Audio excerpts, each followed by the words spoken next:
Bom dia, boa tarde, boa noite. Meu nome é Vitor Guilherme e vamos para mais um Direto ao Ponto, que é um quadro aqui no canal onde eu busco trazer curiosidades bíblicas de maneira geral.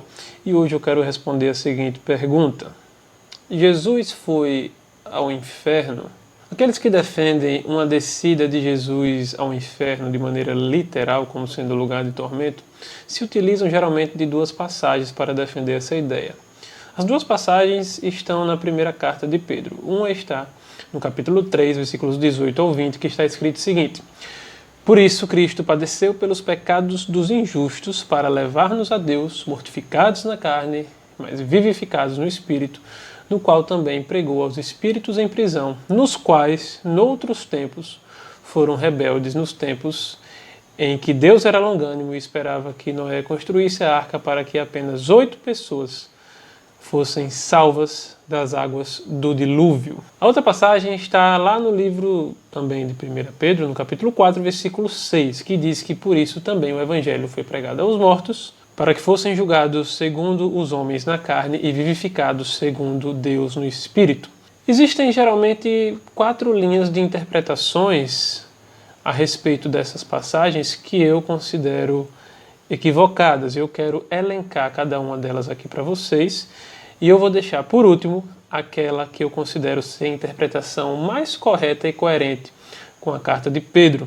A primeira interpretação diz que Jesus desceu de uma maneira literal ao inferno para pregar aos mortos, vítimas do dilúvio nos tempos de Noé.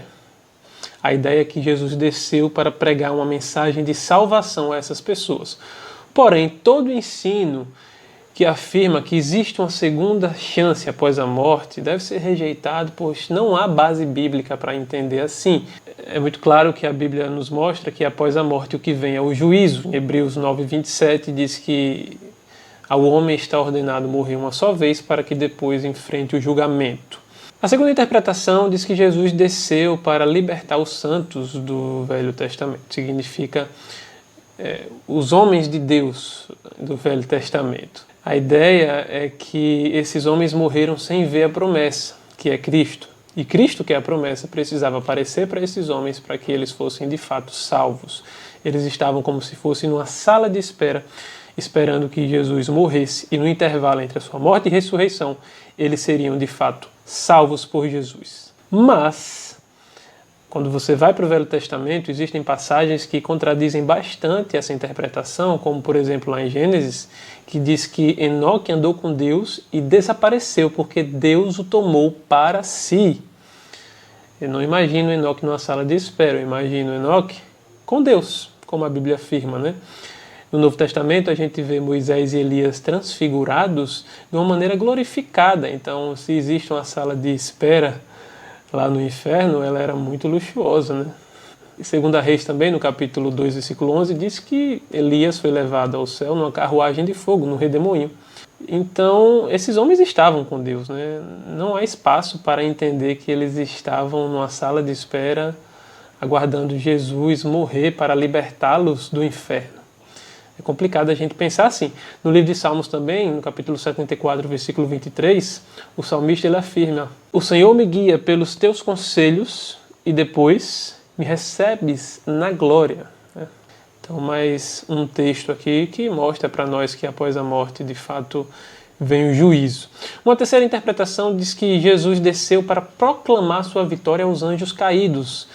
E essas pessoas se baseiam justamente na passagem que eu acabei de citar, de Pedro, no capítulo 3, lá no versículo 19, que fala dos espíritos em prisão, mas esses espíritos em prisão não são anjos caídos ou seres sobrenaturais, né? São pessoas.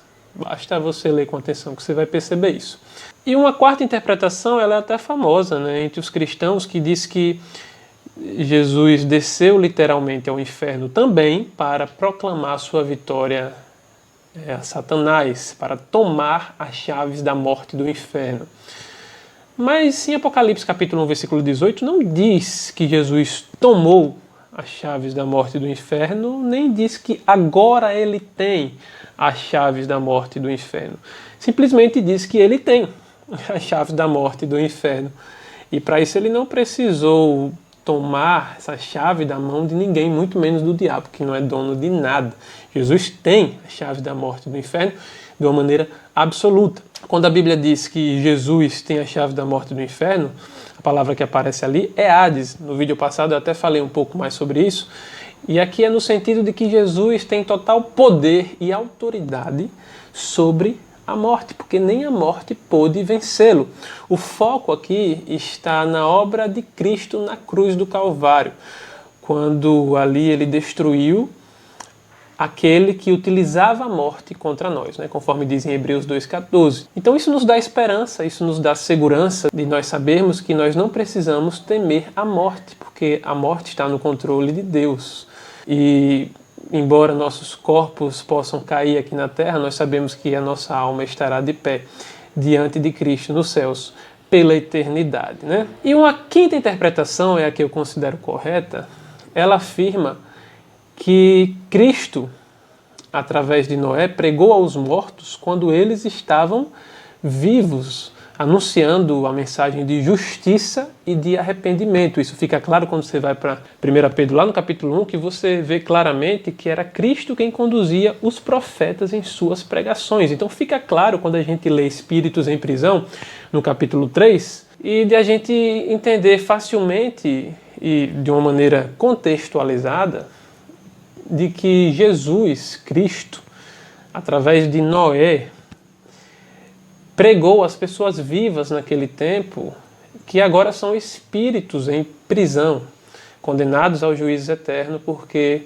rejeitaram a verdade. E esse mesmo contexto, essa mesma aplicação, se refere também a 1 Pedro capítulo 4, versículo 6, quando diz que o evangelho foi pregado aos mortos quando eles estavam vivos, né?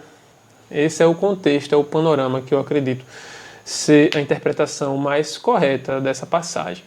Existe também Atos capítulo 2, versículo 31, que as pessoas utilizam muito para defender uma descida literal de Jesus ao inferno, quando diz que a alma de Jesus não foi deixada no Hades. No vídeo passado eu falei um pouco mais sobre isso, mas entenda aqui como sendo sepultura.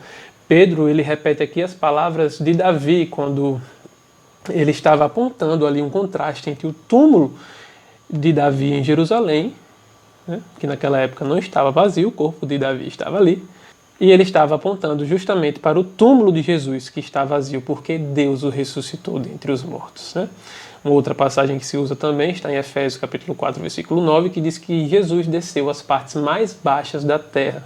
Ora, para que Jesus subisse aos céus, como diz no versículo 10, ele deveria vir à terra, né, operar milagres, trazer uma mensagem de salvação, viver entre nós, morrer e ser sepultado, que para os judeus significa justamente descer ao pó da terra, ou descer às regiões inferiores da terra, como tem algumas versões da Bíblia, né? Agora é importante ressaltar que a expressão desceu ao inferno não aparece na Bíblia. Ela aparece no Credo Apostólico, que foi criado no século IV depois de Cristo, e que foi criado justamente para substituir a expressão crucificado, morto e sepultado. A ideia era essa. Mas no século VII depois de Cristo, as duas expressões começaram a aparecer juntas e começaram aí as confusões teológicas. Se você perguntasse no século IV, o que significa dizer que Jesus desceu ao Hades? As pessoas lá iriam dizer, significa que ele foi crucificado, morto e sepultado. Mas se você perguntasse no século VII, o que significa dizer que Jesus desceu ao Hades? As pessoas iriam responder, foi uma continuidade do que aconteceu com Jesus após o sepultamento. E aí ficaria, Jesus foi crucificado, morto, sepultado e desceu ao Hades. Embora esse desceu ao Hades pode muito bem também significar um estado de morte, o que faria muito sentido também, já que é um dos significados da palavra Hades, dizer que Jesus foi crucificado, morto, sepultado, permaneceu no estado de morte e ressurgiu ao terceiro dia, não é verdade? Mas graças a Deus que a Bíblia explica a Bíblia, né? E você vê claramente Jesus falando, antes dele morrer para o ladrão da cruz, ainda hoje estarás comigo no paraíso. Ele já dá indícios, né, de onde ele iria após a morte. Antes dele morrer, ele também entrega ao Pai o seu espírito, e tudo isso depois que ele disse, está consumado, ou seja, não ficou nenhuma pendência para ele resolver no inferno, já estava tudo consumado. Em resumo, o que nós acreditamos é que Jesus, no intervalo da sua morte e da sua ressurreição, ele subiu aos céus em espírito, enquanto seu corpo sepultado aguardava a ressurreição. Foi na cruz, meu irmão, que Jesus enfrentou os horrores do inferno e tomou o cálice amargo da justiça de Deus em nosso lugar. Mas ao terceiro dia, ele ressuscitou. Que Deus abençoe vocês, no nome de Jesus.